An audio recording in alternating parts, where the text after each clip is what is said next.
por tudo. É no nome de Jesus Cristo que eu oro. Amém. Pode se assentar, meu irmão. Quero, na mensagem dessa noite, começar ela falando de duas doutrinas básicas da fé cristã. A primeira delas é falar sobre a doutrina da onipresença de Deus. Onipresença de Deus significa que Deus está em todos os locais. Deus está em todos os lugares. Não existe nenhum lugar do universo criado que Deus não esteja. Não existe nenhum ser humano da face da terra que não tenha acesso a esse Deus, porque Ele é um Deus onipresente, ou seja, a sua presença está em todos os lugares. Essa é uma doutrina simples de você assimilar e de você guardar. A segunda doutrina que eu quero falar com você nessa noite é a doutrina da Trindade.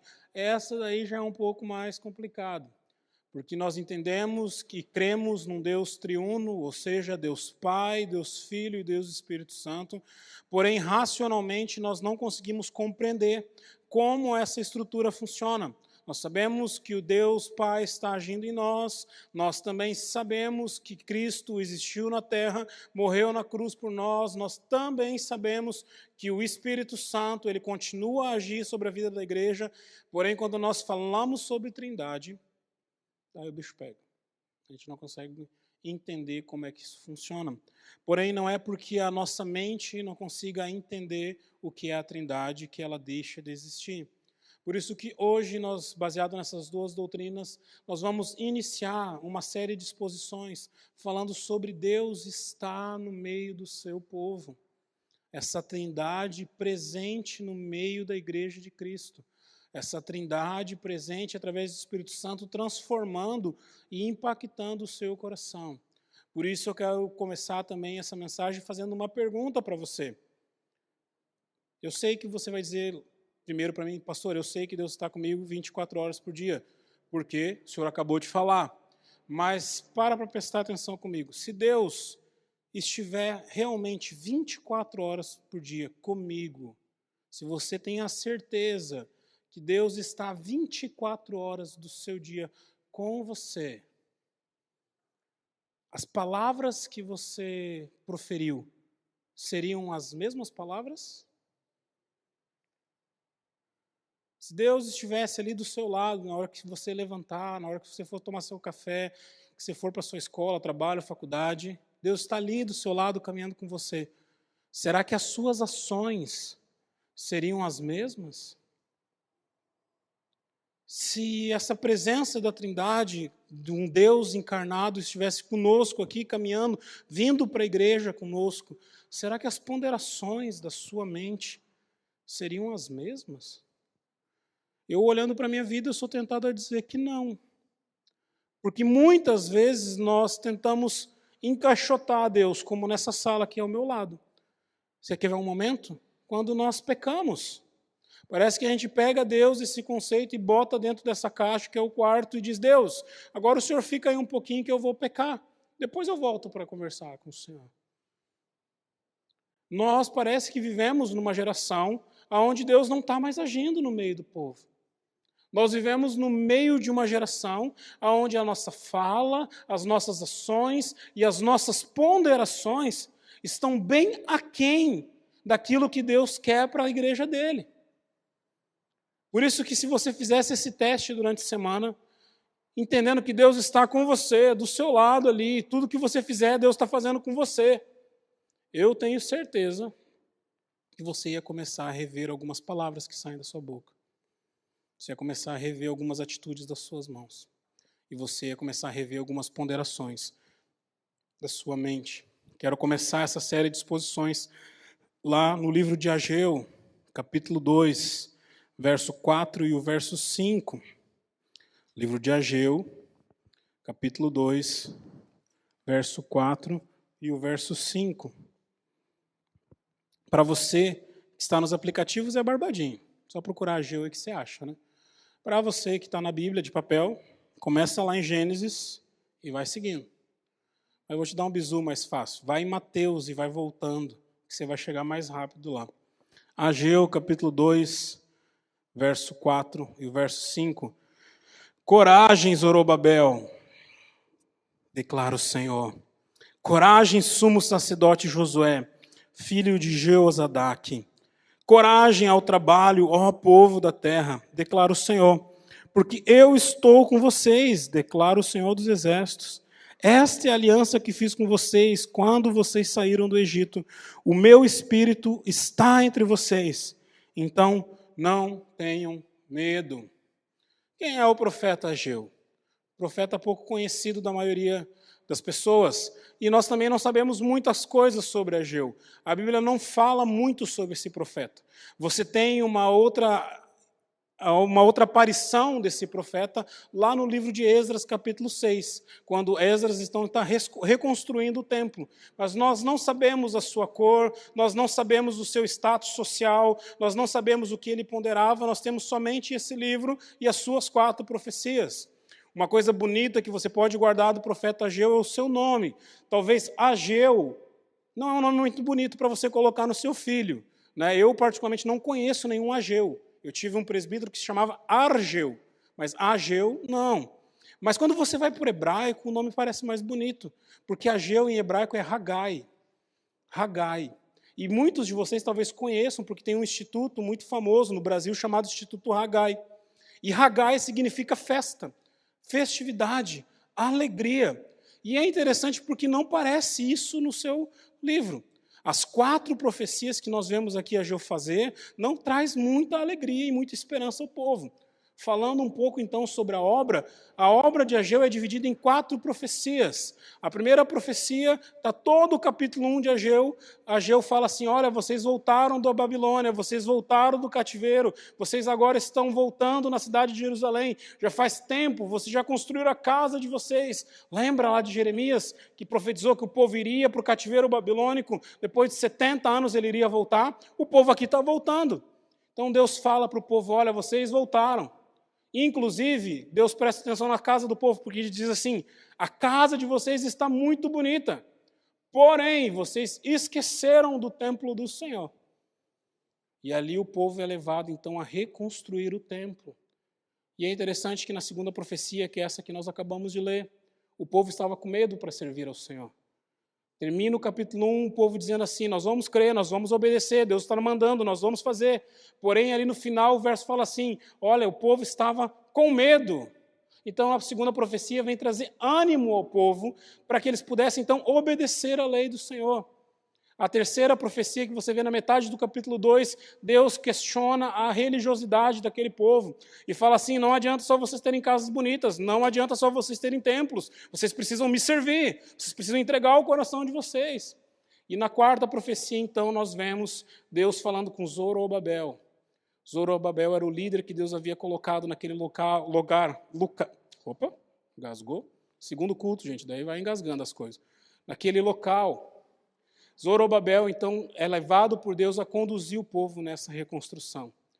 Personagens que você pode guardar desse livro. Zorobabel, que eu acabei de falar. Josué, que é o sumo sacerdote. Se você quiser saber como é que funcionavam as coisas nesse contexto, convido a você, leia o livro de Esdras. O livro de Esdras está falando sobre esse período histórico. Se você quiser saber quem era Ciro, quem era Dario, que é citado no livro também, leia Daniel a partir do capítulo 6 até o capítulo 9. Daí você vai conseguir distinguir todos esses personagens. Mas eu não quero tomar muito da sua noite. Quero que você saia daqui com a palavra do Senhor no seu coração. E eu quero trazer para você 4 reflexões nessa noite.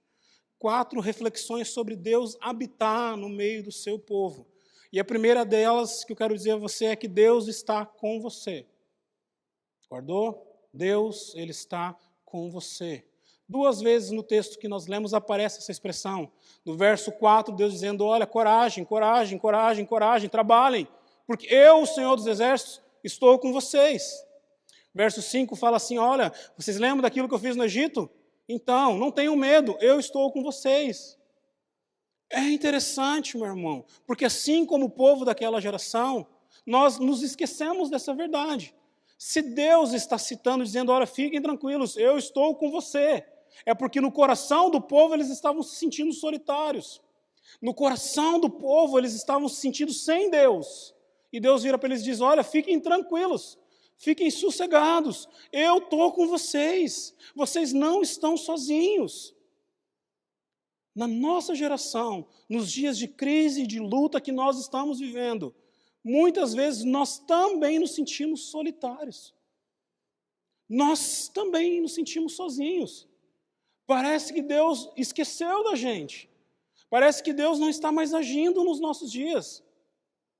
E eu e você somos tentados no nosso coração a acreditar que Deus realmente não está aqui. Que nós estamos sozinhos. Porque naquilo que nós vislumbrávamos de Deus, naquilo que nós emoldurávamos Deus no nosso coração e na nossa memória, Deus está falhando com isso. Então a primeira verdade que eu queria que você guardasse nessa noite, meu irmão, Deus ele está com você. Deus está cuidando de você. Deus está cuidando da sua vida. Deus não está deixando você desamparado. É interessante porque dentro da paternidade, ou da maternidade, se você é mãe, os nossos filhos não sabem, mas nós estamos sempre cuidando deles. Se você é um pai coruja como eu, quantas noites de sono você já perdeu do lado do berço do seu filho? Eu perdi algumas. Primeiro filho, quantas vezes você foi no quarto deles ver se ele estava respirando ainda? Cuidado. O filho não sabe. O filho não sabe que ele está sendo guardado pelo pai. O filho não sabe que ele está sendo guardado pela mãe. Mas o pai está ali. A mãe está ali também, guardando o seu coração. Existe uma história muito antiga de uma tribo nos Estados Unidos, onde todos os guerreiros, quando eles eram guerreiros, que eles iam atingir a maturidade, eles eram levados para o meio da mata, juntamente com o seu pai. E se eles queriam se tornar homens de verdade, ou seja, homens que pudessem ser civilmente capazes, eles deveriam entrar na mata, passar a noite na mata e no outro dia retornar para a tribo. Mas tinha um detalhe muito simples. Muito simples. Eles iam acompanhados pelo pai. E tinha um outro detalhe muito simples, eles iam vendados. Então eles entravam no meio da mata e onde já estava num breu, onde eles não enxergavam mais nada. Lá o filho tinha que sentar e aguardar até o sol nascer. Só que ele não sabia que o pai estava com ele. Ele ficava com medo do ruído da noite. Ele ficava com medo de algum bicho, e de noite tudo fica pior, né, gente? De noite, o jeito que as árvores balançam, a gente fica com medo. O vento sopra, a gente fica com medo. Com eles eram iguais. Mas nada ia acontecer ao filho, porque o pai estava sempre lá com ele. Ele podia não perceber. Ele podia não sentir. Mas o pai estava ali com ele. Da mesma maneira, com essa mesma aplicação, nós lemos esse texto que nós acabamos de ler em Ageu. Deus está olhando para aquela geração e dizendo, olha, se atentem. Eu sei que eu falei para Jeremias que vocês iam para o cativeiro. Mas eu também falei para Jeremias que vocês iam voltar 70 anos depois. Fui eu que levei vocês para o cativeiro. E é eu que estou trazendo vocês de volta. Vocês precisam acreditar. Eu estou com vocês. Mas o povo não creu. Se você ler o livro de Esdras depois, e eu convido você a ler na sua casa, você vai perceber que o povo não sentia a presença de Deus com eles. O povo não sentia a ação do Senhor nos seus dias. No Novo Testamento, nós temos alguns resguardos para isso, para que você possa guardar. Mateus capítulo 28 fala assim, eu estou convosco todos os dias, até o final dos tempos. João, capítulo 1, verso 14, fala assim, o verbo se fez carne, habitou entre nós e nós vimos o resplendor da sua glória. Apocalipse 21, verso 3 fala assim, o tabernáculo de Deus está entre os homens, porque ele vai habitar com eles. Eles agora serão o seu povo e ele será o seu Deus. Todas as vezes, então, meu irmão, que você achar que você está sozinho, lembra da palavra que o pastor Rodrigo te falou, você não está sozinho. Todas as vezes que o seu coração for tentado a você deixar de acreditar em Deus, de você deixar de se entregar ao Senhor, de você deixar de confiar, não esqueça, você não está sozinho. Deus, Ele está com você. Mas existem coisas que precisam surgir na nossa vida, existem coisas que precisam acontecer na nossa história para demonstrar a presença de Deus em nós. Algumas implicações nós precisamos ponderar. Porque talvez você está aqui nessa noite e parece que Deus não está com você. E eu quero te passar passos que vão te ajudar a compreender se Ele está ou não com você. Então, a segunda coisa que eu quero falar para você nessa noite, Deus, Ele está com você. E se Ele está com você, Ele faz de você corajoso. Corajoso. 3 vezes o texto repete, coragem, Zorobabel. Coragem, Josué. Coragem, povo. E se Deus está mandando o povo ter coragem, é porque o povo é medroso. Tem medo. Tem medo das coisas. Se você lembrar, talvez, de Josué capítulo 1, a partir do verso 6, e vai até o verso 9, quando Deus chama Josué, não esse mesmo Josué do livro, o Josué que substitui Moisés, o que Deus fala para ele? Ser forte e corajoso. Você vai fazer o povo entrar na terra prometida. Parece que Josué testaveia e ele fala assim, já falei, ser forte e corajoso. Medite na lei do Senhor, nela não te desvies nem para a direita e nem para a esquerda, e tudo o que você fizer vai ser bem sucedido. Mas parece que Josué tem uma tremida na base. Então no verso 9 Deus fala para ele, eu já não falei para você, ser forte e corajoso, porque eu, o Senhor, estou contigo. Contigo. Eu e você somos chamados pelo Senhor para sermos corajosos nele. Eu e você somos medrosos por natureza. Eu e você tememos por natureza. Todo o ser humano tem medo. Nem que seja o medo da morte. Todo mundo teme alguma coisa. E é interessante que todos os homens que Deus chama são homens medrosos. Se você lembrar de um outro personagem das Escrituras chamado Gideão, quando ele é chamado pelo Senhor, ele está dentro de um barril, amassando trigo, um barril que servia para o povo pisar uva. E Deus chama ele e fala assim, homem forte e corajoso. O cara estava com medo dentro de um barril. E Deus fala, olha, homem forte e corajoso. Não é o que você faz, meu irmão. Não é o que eu faço. Não é o que eu sou e nem o que você é. Não são as nossas aptidões. Não é a minha maneira de falar ou a minha maneira de agir nas situações. É o que Deus é. E, meu irmão, se Deus está conosco, como nós cremos que Ele está presente entre nós, então nós somos corajosos. Dar o passo não nos leva a temer. Andar não nos leva a temer. Porque Deus está conosco e está cuidando da nossa vida. A realidade do medo é sempre presente na vida dos chamados por Deus, porém Deus nos faz corajosos. O conflito entre o medo e as atitudes corajosas está presente na vida daqueles que servem a Deus. Foi assim no Novo Testamento. Marcos capítulo 6 e Mateus capítulo 14 narram uma história. Jesus tinha acabado de fazer a primeira multiplicação dos pães. Depois de ele fazer a primeira multiplicação dos pães, ele sobe ao monte para orar. Os discípulos entram no mar e vão navegar. No meio de uma tempestade que estava acontecendo no mar, um discípulo fala assim, está vindo um fantasma atrás da gente. Até você tem medo de fantasma, que eu sei. Os discípulos não eram diferentes, não. E não é eu que estou dizendo, é a Bíblia. E daí Jesus fala para eles, fiquem tranquilos, sou eu.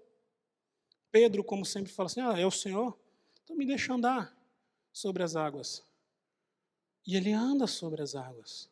Mas a história não acaba ali. Porque em dado momento ele começa a olhar o tamanho das ondas.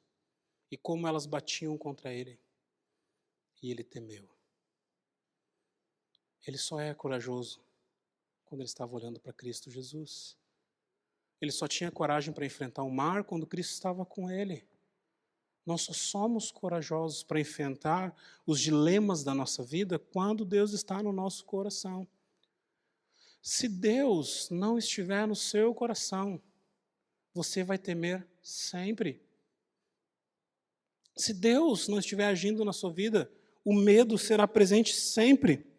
O apóstolo Paulo, em 1 Coríntios 16, 13, fala assim, vigiai, permaneçam firmes na fé, portai-vos corajosamente e sejam fortes. O apóstolo Paulo está instruindo a igreja de Corinto nas suas últimas palavras dessa carta, dizendo, olha, vocês precisam ser corajosos. 2 aplicações nesse momento para a sua vida. A primeira delas, O que te faz temer? Qual o seu medo nessa noite? Estou com medo da morte, pastor. Estou com medo do Senhor, pastor. Pode ficar tranquilo. Estou com medo das coisas que estão acontecendo na minha vida. Fica tranquilo que é natural. Mas nessa noite eu estou te trazendo uma palavra de esperança. Nele você pode ser corajoso. Nele você pode vencer. Quando Ele está presente na sua vida, nada pode trazer medo ao seu coração. Terceira ideia que eu queria trabalhar com você nessa noite. Deus está conosco e nos faz operosos. Olha só o que o verso 4 diz. Coragem, Zorobabel, declara o Senhor. Coragem, sumo sacerdote Josué, filho de Josadaque. Coragem ao trabalho, ao povo da terra, declara o Senhor. Se quando Deus nos manda ter coragem, em outras palavras, Ele está dizendo que nós somos medrosos. Quando Deus nos manda trabalhar, Ele está dizendo que nós somos, pode falar, gente, preguiçosos. Preguiçosos. E é interessante porque se Deus habita na nossa vida, se Deus habita no nosso coração, se Deus guarda a nossa vida, se Deus está nos levando à coragem, não é para você ser o homem mais valente da terra. Não é para você enfrentar todos os seus inimigos. Não é para você se sentir o bambambam em toda a situação. Deus te faz corajoso para você ser operoso. Trabalhar pelo reino dEle. Trabalhar para a glória dEle. Viver uma vida digna do Evangelho. Um autor bíblico fala algo muito precioso. O zelo pela tua obra me consumirá. O zelo pela tua casa, pela tua obra, me consumirá. A pergunta que eu faço para você essa noite é: quanto esse zelo tem consumido o seu coração? É fácil você fazer esse teste. É fácil você fazer esse link na sua vida. Quanto tempo dessa semana você gastou pelas coisas do reino de Deus? Eu sei que você levantou e foi para o seu trabalho. Você levantou e cuidou das suas tarefas diárias. Eu sei que você estudou, eu sei que você investiu no seu relacionamento, você cuidou do seu marido, da sua esposa, cuidou dos seus filhos. A pergunta que eu te faço é: quanto do seu tempo você gastou pelo reino de Deus? Ah, pastor, mas quando eu estou cuidando da minha esposa, eu estou construindo o reino de Deus. Mas não é só isso. Ah, pastor, mas quando eu estou cuidando dos meus filhos, eu estou construindo o reino de Deus. Mas não é só isso. Ah, pastor, mas eu não posso viver na igreja. O senhor que é pastor. O senhor tem que estar todo dia na igreja. Mas eu não falei para você estar na igreja. Falei para você construir o reino de Deus. Se igreja significasse reino de Deus, a gente estava perdido. 23 cultos já que a gente não consegue reunir a nossa comunidade. É para construir o reino de Deus. O povo aqui que nós acabamos de ler no livro de Ageu tinha um propósito. Eles precisavam construir o templo do Senhor. Eles precisavam zelar com a sua vida para que o templo do Senhor fosse ser reconstruído. Na terceira profecia do livro, você vê Deus falando com o povo: olha aqui, Ageu, chama o povo aqui, chama aquele que é mais velho, aqueles que viram a glória do primeiro templo, e pergunta para eles se a glória do segundo templo não é maior do que a glória do primeiro. Está bem claro, aquele povo precisava deixar as suas coisas diárias e cuidar do templo do Senhor, cuidar da obra do Senhor. Esse era o propósito para eles, esse era o propósito de vida para aquela geração. Não é mais para mim e para você. Nós não precisamos aqui construir o templo do Senhor. Nós não precisamos aqui ficar construindo igreja. Nós precisamos proclamar o reino, pregar o evangelho, pregar as boas novas da salvação. É nisso que nós vamos ser cobrados. E hoje nós podemos fazer isso de diversas maneiras. Mas infelizmente nós estamos travados, trancados por causa de um vírus na nossa casa. E antes que você venha dizer: ah, pastor, mas o senhor não sabe do que você está dizendo. O senhor não é médico para dizer que a gente possa sair daqui, não usar máscara, sair dando abraço no povo. Eu não mandei você fazer isso. Quantas pessoas, nesses 5 meses que você está trancado dentro da sua casa, que você parou para dizer, eu tenho uma palavra de esperança para a sua vida. É difícil? Vai gente morrer? Vai. Mas eu tenho uma palavra de esperança, porque aqui não acabam as coisas. Tem alguma coisa mais depois. Se você não fez isso, você não pode cantar a canção que nós acabamos de cantar. É bonito, nos emociona, nós choramos, erguemos as mãos, é tudo muito legal. Mas você prestou atenção na letra que você cantou? Eu não vou me apegar às coisas daqui. Forasteiro eu sou. Meu irmão, eu posso ter errado a letra até. Licença poética. Mas você acabou de dizer que as coisas daqui não te prendem mais. Você agora é corajoso no Senhor para proclamar o reino. Mas nós estamos travados. Nós não falamos. Nós fazemos tudo. Tudo. Vou para o trabalho, vou para a escola, visito um, visito o outro, vou na farmácia, vou na padaria, mas para a obra de Deus não, pastor. Eu estou cuidando do Covid e eu vou manter o distanciamento de 2 metros das pessoas, porque eu não posso fazer. Se você pensa assim, meu irmão, a triste notícia que eu tenho para te dar é que Deus não habita no seu coração. E aí não é comigo que você tem que se ver. É com Deus. Deus te fez corajoso para que você pudesse ser operoso na obra dele. A dificuldade é para todos. O vírus é para todos. E deixa eu te contar um segredo. Depois que esse vírus passar, se os céus não se rasgarem para Jesus voltar, vai aparecer outro. E aquele vírus vai passar. Se os céus não se rasgarem e ele não voltar para buscar a sua igreja, vai aparecer outro. Tem gente morrendo, eu sei. Enquanto os céus não se rasgarem, as pessoas vão morrer. Seja por Covid, seja por qualquer outra coisa.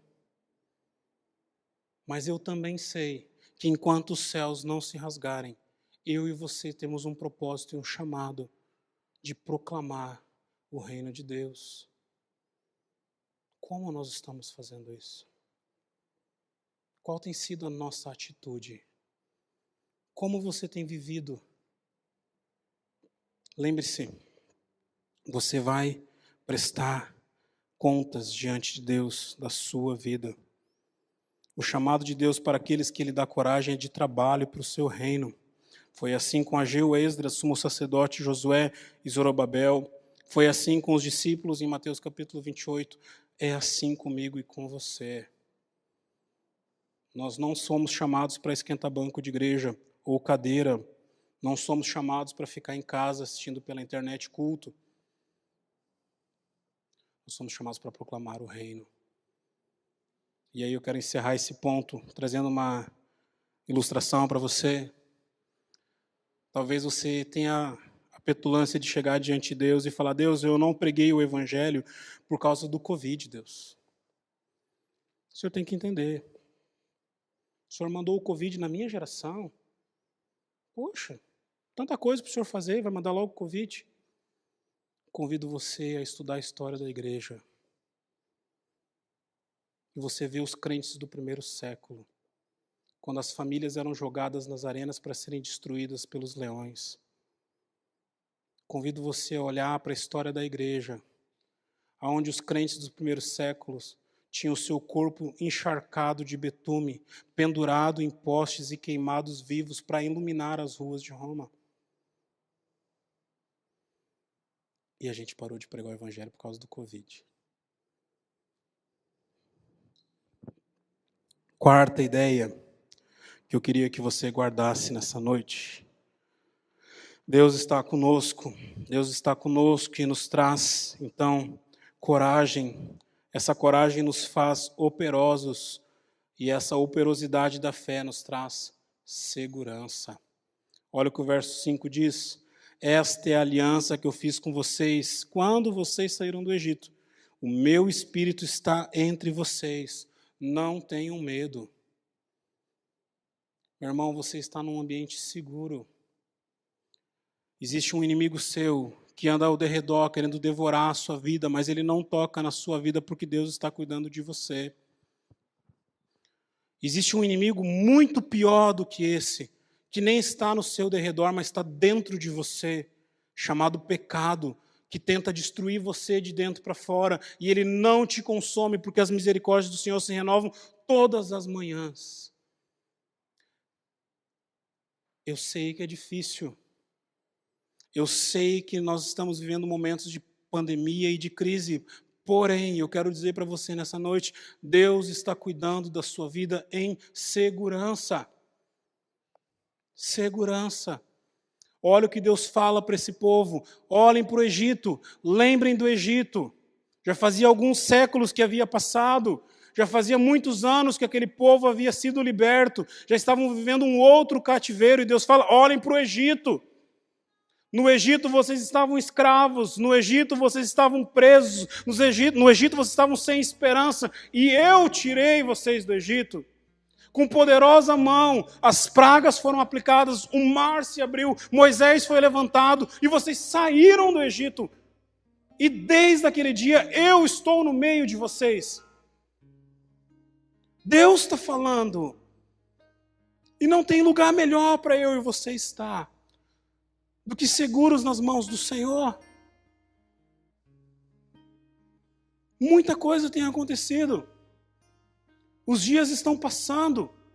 O ano já está acabando, nós já estamos quase em setembro. Está na hora de, como igreja, nós acordarmos. Porque nós estamos seguros nas mãos do Senhor. Nós estamos guardados pelas mãos do Senhor. Então avança. Então anda. Então prega.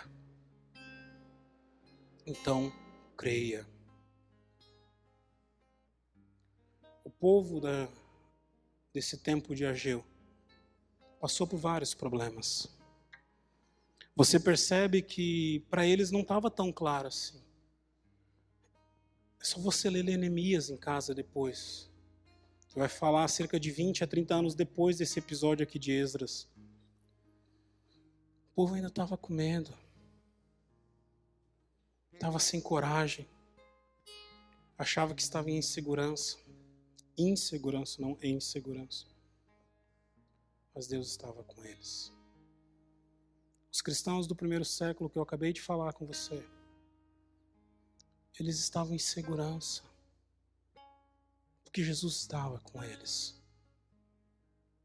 Eu e você também estamos em segurança nos nossos dias, porque o Espírito Santo de Deus habita na igreja que é de Cristo. A grande questão é como eu vou aplicar isso à minha vida. A grande questão é o quanto eu vou continuar olhando para as coisas daqui e deixar de olhar para as coisas que são do alto, que são de Deus. E assim como eu encerrei o culto dessa tarde, eu quero levar você a pensar duas coisas que nós, como pastores, nós vivemos nesses dias. Primeira delas, é difícil ser pastor nos nossos dias, porque nunca houve fome como tem tido nos nossos dias.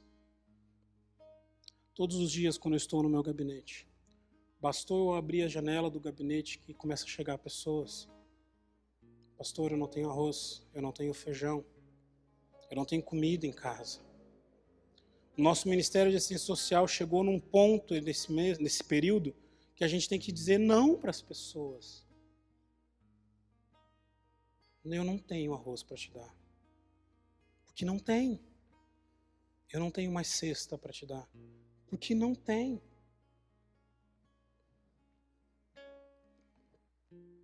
E como é que você dorme depois? Como é que você descansa depois? Você vai para casa, tomar Coca-Cola e comer churrasco. E tem famílias na nossa cidade passando fome. Mas sabe por que isso não dói no seu coração? Porque você não está lá. Você sai do culto domingo à noite e você tira a sua roupa de crente e só bota domingo de novo. Mas a igreja não para. Por isso que eu falei, reino de Deus não é igreja, não é templo físico, é ação. Segunda ilustração que eu queria trazer para você. Uma das partes mais difíceis, eu pelo menos acho, do ministério pastoral, é você fazer velórios. Há uns 10 dias atrás eu precisei fazer o velório de uma ovelha nossa. E dói. Mas não dói em você. Doeria em você se fosse seu pai, sua mãe, seu filho, seu primo, alguém do seu coração. Para o pastor dói, porque é ovelha. Você pode morder o pastor, ovelha dá patada no pastor, mas o pastor aprende a amar a ovelha. Em especial esse caso que eu estou contando para você. Para mim mexeu comigo, porque eu sou negão, né? Durão, como vocês sabem. Parece que as pessoas não se achegam muito porque você é pastor. Mas a dona Cleusa era uma das poucas pessoas dessa comunidade que vinha onde estivesse. Aonde eu estivesse, para me abraçar. E sempre chegava, pastor, eu posso te dar um abraço? Daí eu dava a mão para ela e falava, não, pastor, eu quero um abraço. É abraço. É ovelha. É cuidado. Mas sabe por que você não sabe disso? Porque você sai daqui no domingo à noite e você tira a roupa de crente. Só vai vestir no próximo domingo.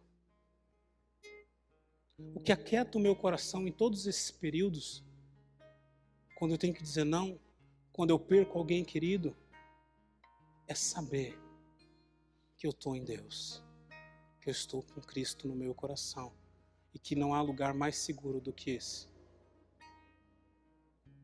Porque quando eu tive que fazer o velório da dona Cleusa, eu sabia, era só um até logo. Daqui um pouco a gente ia se ver de novo. Por isso que quando eu subo no púlpito nessa noite, meu irmão, eu subo para dizer que Deus está com você. Que Deus está cuidando da sua vida. É Ele que está trazendo coragem para o seu coração, não sou eu. Essa coragem não é para você ser o valente, mas é para você ter uma fé operosa, para você trabalhar, para você se levantar como voz do Senhor na nossa geração, independentemente do que está acontecendo. Porque você sabe que apesar dos pesares você está em segurança. Você não precisa temer, porque Deus está com você. Encerrando Mateus capítulo 28. Jesus, ele começa o seu último discurso dizendo para o povo, olha, fiquem tranquilos, todo o poder e toda a autoridade me foi dada, nos céus e na terra, portanto, ele dá uma missão para a igreja. Vão e proclamem, façam discípulos, batizem, ensinem as pessoas. Mas Jesus faz algo que é diferente dos panteões religiosos da sua geração. Se você chegar na sua casa e estudar um pouco de mitologia grega, estudar um pouco de mitologia romana, você vai descobrir que as pessoas tinham medo dos deuses a quem elas serviam. Porque ele mandava fazer coisas, porém ele não estava com elas. Convido você a ler os desafios de Hércules, por exemplo. Quando ele teve que fazer várias coisas para agradar os deuses, ele estava sozinho. Jesus promete algo para os seus discípulos, dizendo, vocês vão ir, vocês vão fazer discípulos, vocês vão pregar o evangelho, vocês vão ensinar as pessoas, vocês vão batizar as pessoas e eu vou estar com vocês todos os dias, até o final dos tempos. É como se ele olhasse para João e dissesse assim, João, fica tranquilo, prega o evangelho, eu estou com você. Por isso que João não temeu quando foi derramado dentro de um vaso cheio de óleo fervente. É como se ele chegasse para Tiago e falasse, Tiago, prega o evangelho, eu estou com você todos os dias. É por isso que Tiago é o primeiro mártir, ele morre por causa do evangelho, porque Cristo estava com ele.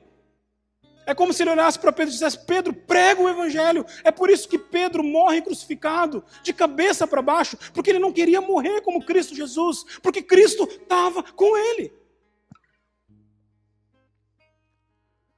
E aí a gente vive uma vida de crente. na nossa geração, dizendo que a gente não pode pregar o evangelho por causa do Covid.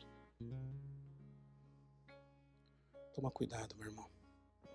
E eu quero quebrar esse momento, antes da gente cantar, para você não dizer que o pastor Rodrigo usou do emocionalismo para convencer você.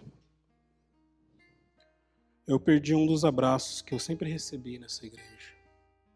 Só vou receber na glória de novo. E se a partir de hoje você vier me abraçar, eu vou dizer, você está me abraçando só porque eu falei do púlpito que você queria me abraçar.